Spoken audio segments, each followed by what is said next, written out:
और मित्रों, हमारी खुशकिस्मती है कि आज अलग अलग विद्वानों को, धर्मगुरुओं को, जानने वालों को हम सुन रहे हैं, उनके विचारों से कुछ ग्रहण कर रहे हैं। और हमारे इस मंच पर हमें सानिध्य मिला है माननीय prime minister of Tibetan government in exile doctor Lobsang Sangay ji का। हम उनसे निवेदन करें उससे पहले आइए देखते हैं उनके जीवन पर, उनके व्यक्तित्व और कृतित्व पर ये film.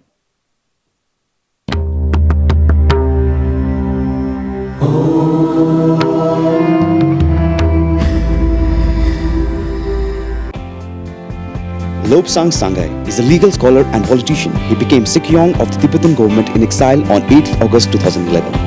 Sangay was born in a refugee community in Darjeeling in 1968, with a typical settlement background amidst fields, cows and chickens, fetching wood in the forest and helping his parents' small business, including selling winter sweaters. He is currently the Prime Minister of Tibet. After graduating from the Tibetan school in Darjeeling, Sangay received his BA honours and LLB degrees from the University of Delhi in India. In 1995, he won a Fulbright scholarship to Harvard Law School, where he subsequently received his LLM degree the same year. In 2003, Sangay organized 5 conferences between Chinese and Tibetan scholars, including a meeting between the Dalai Lama and 35 Chinese scholars at Harvard University. In 2004, he became the first Tibetan among 6 million to earn a SJD degree from Harvard Law School and was a recipient of the 2004 Yong K. Kim 95 Prize of Excellence for his dissertation Democracy in Distress, Is Exile Polity a Remedy? A case study of Tibet's government in exile. In 2006, Sangay was selected as one of the 24 young leaders of Asia by the Asia Society. Sangay was senior fellow at the East Asian Legal Studies program at Harvard Law School through 2011. He is an expert in Tibetan law and international human rights law. On 27 April 2011, Sangay was elected Kalantropa of the Tibetan government in exile. On 8 August 2011, Sangay took the oath of office, succeeding Lobsang Tenzin as Kalantropa. In a statement at the time, the Dalai Lama referred to Lobsang Sangay as Sikyong, and the title was officially changed from Kalantropa to Sikyong in September 2012. In his role as Sikyong, Sangay has emphasized the importance of seeking a peaceful, non-violent resolution of the Tibet issue. We are honored to welcome Mr. Lobsang Sangay to the 5th Bharatiya Chhatra Sansad. Now I would request the Honorable Prime Minister of Tibetan Government in Exile, Dr. Lobsang Sangay, to please address us. I'm a little tall, so I need to put up the microphone. It's a great honor and privilege to be here on the 5th Bharatiya Chhatra Sansad. First of all, I would like to thank Vishwanath Kharaji and Rahul Kharaji for inviting me here, and all the organizers and participants. Hearty congratulations on behalf of the Tibetan people.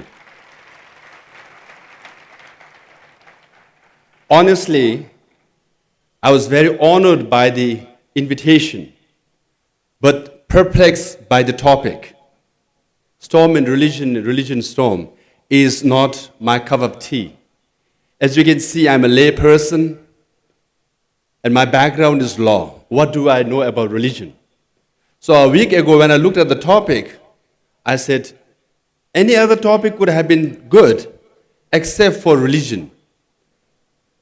And I thought maybe I should talk about the movie PK. But then, you all have watched the movie PK, then realize in the movie PK, there's a concept called wrong number.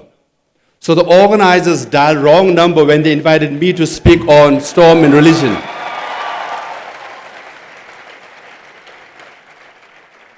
And today, as I was speaking with a holy man from Christianity, from Islam, and from Hindu religion, I was feeling some doubt whether I'm committing sin sitting with holy people, or I'm getting blessed sitting with holy people. Then I thought to myself, perhaps the invitation came to me because I am a Tibetan who is seeking refuge in India, but I am from the land of Tibet, the land of Lake Mansarovar, land of Mount Kailash, land which gives refuge to Lord Shiva. So this morning, I sent an email to Lord Shiva asking forgiveness for committing all the sins and the sacrileges that I'll commit today, and don't send me to hell. But then I think it's fitting. I have a message from Lord Shiva, and I'm here in the land of Maharaj Shivaji.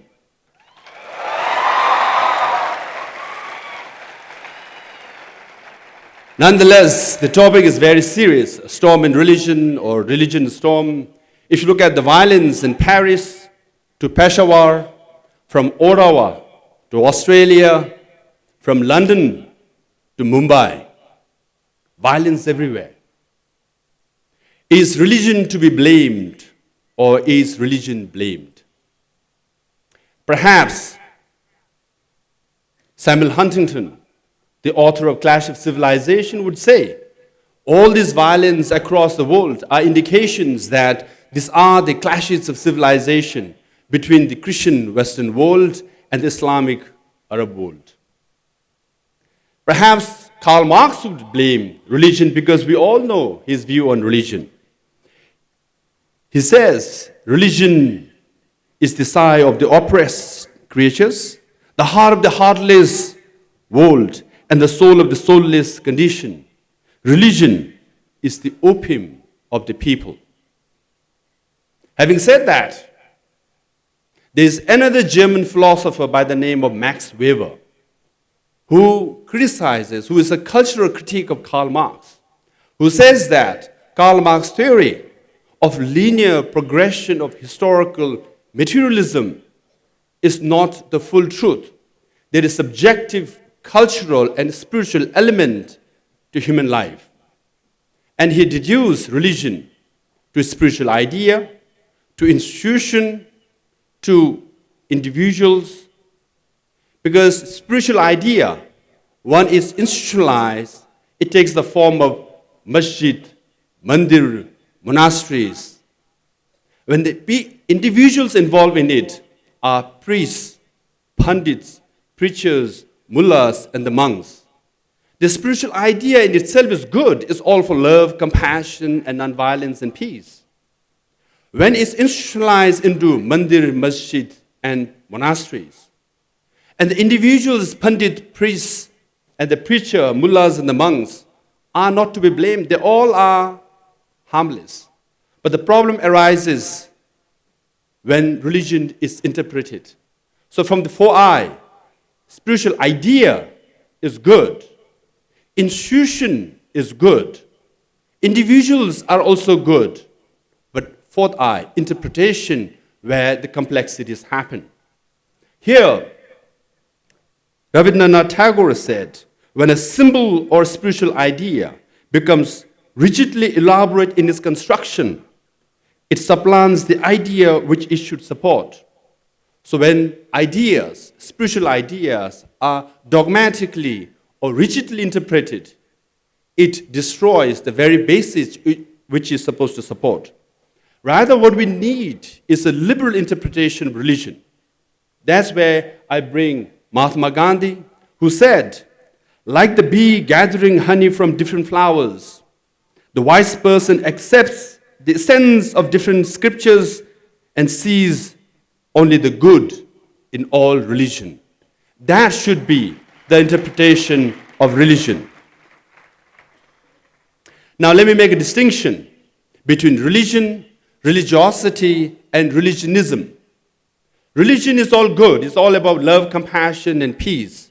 But when religion moves to religiosity, when religion moves to community, it creates the separation.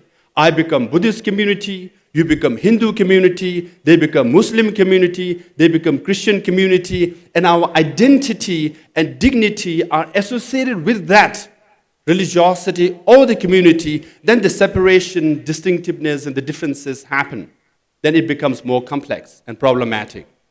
But the worst is when religiosity or the religion turns to religionism, when religion is reduced to ideology, when a spiritual message of peace is reduced to ideology, you try to impose that ideology on different communities, then it becomes much, much more complex.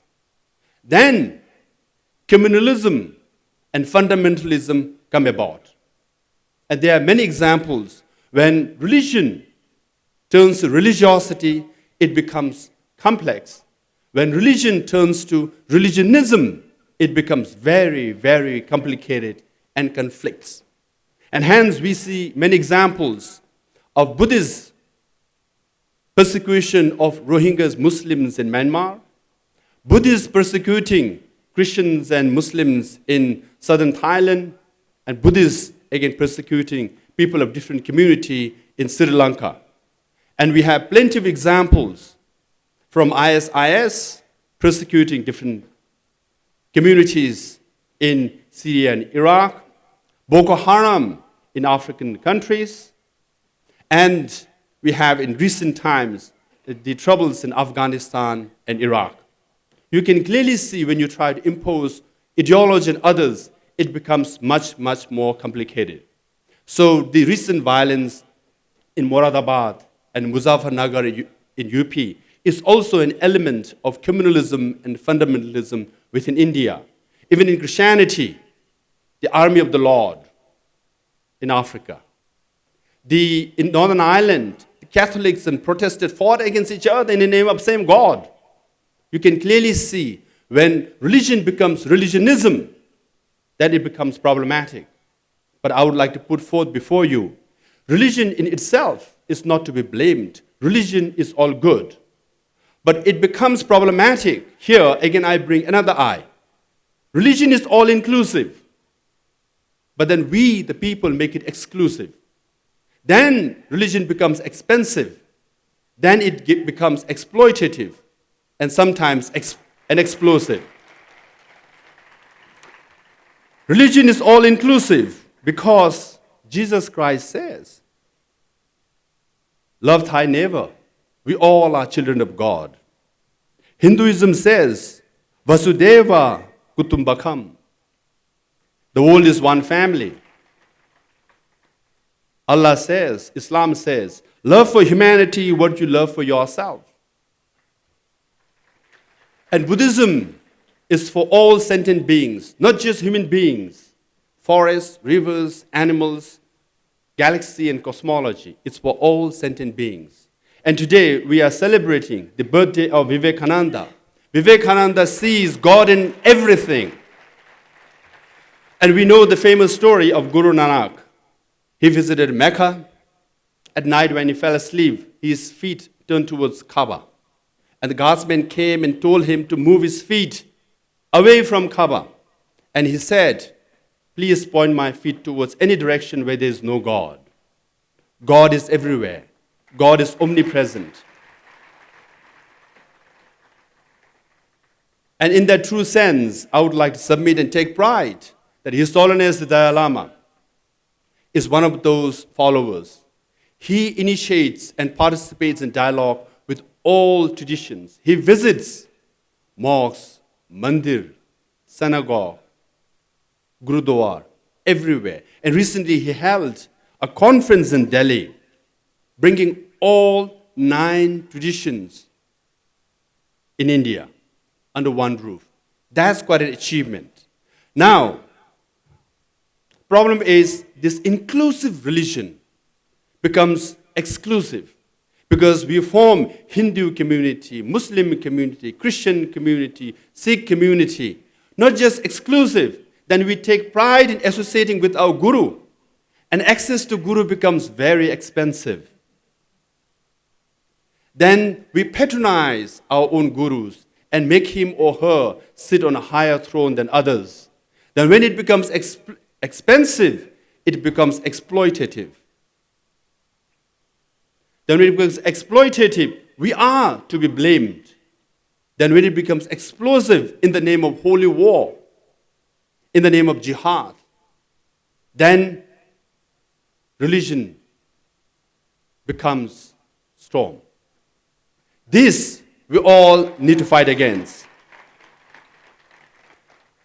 Having said that, India, the whole world, tried to devise a concept to deal with these exclusive, exploitative, and expensive abuses.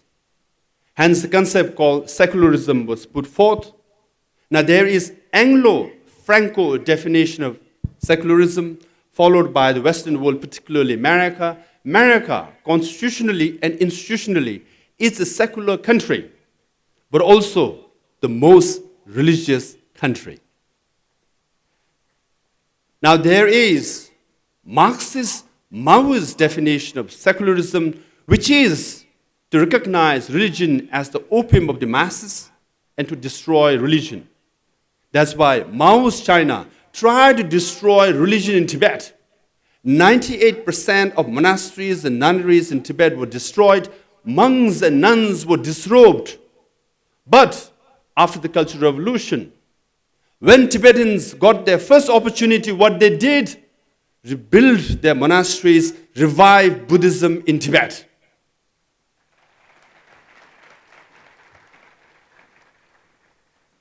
Now there is third concept of secularism, which is Gandhian Indian definition of secularism, which is to treat all religions equally. This is the right definition of secularism. This is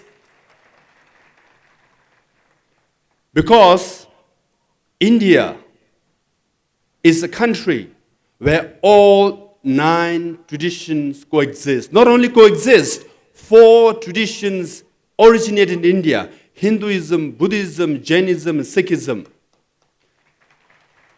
This is the contribution of India to the whole world.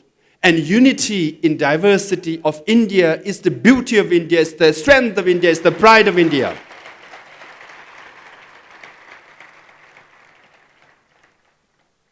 If gods are to be blamed, if gods are the problem, India has 3 to 30 crores god and goddesses. We will be in big mess. We can't let these god and goddesses be the problem. We have to make them the solution. So we have 30 crores solution in India, 9 traditions coexisting in India. Many people say the 21st century should be the century of peace. Peace cannot come from violence, because there's one data: since 9/11, since the campaign against terror, there are more violence in the whole world.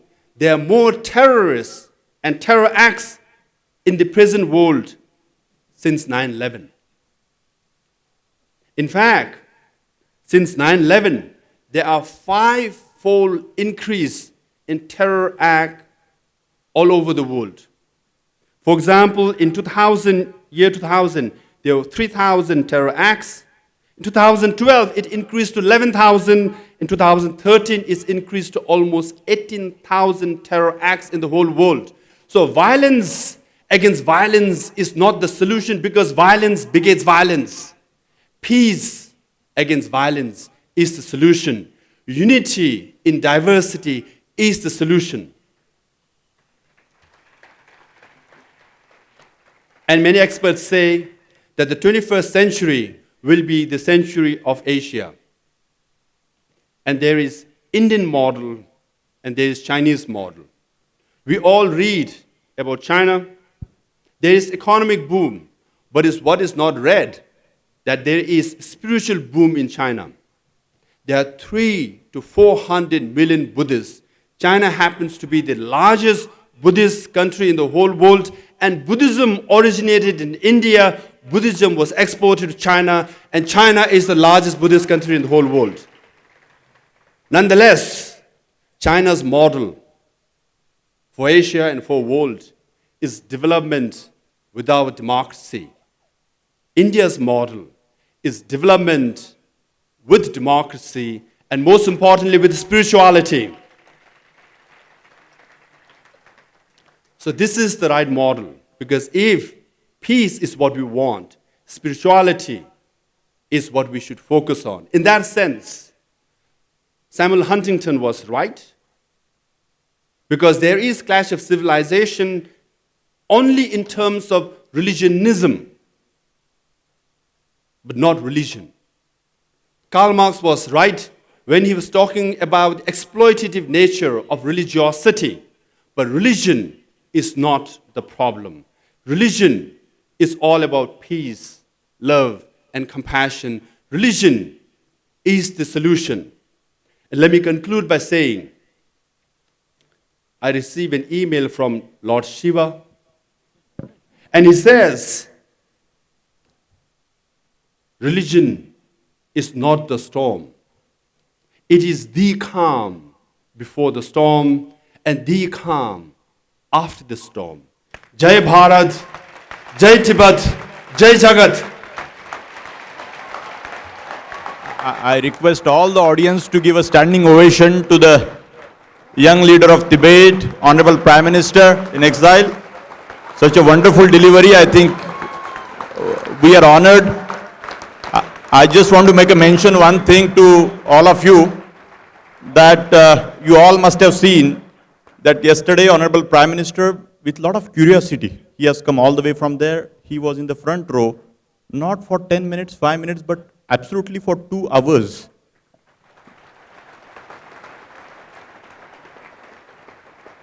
You can imagine that tomorrow you guys are going to become something, some positions you are going to occupy.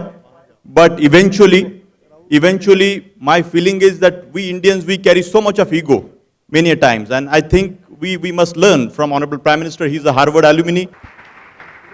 Thank you so much. Thank you. Thank you, sir. Thank you. बहुत बहुत धन्यवाद माननीय doctor लॉबसांग सांगे जी।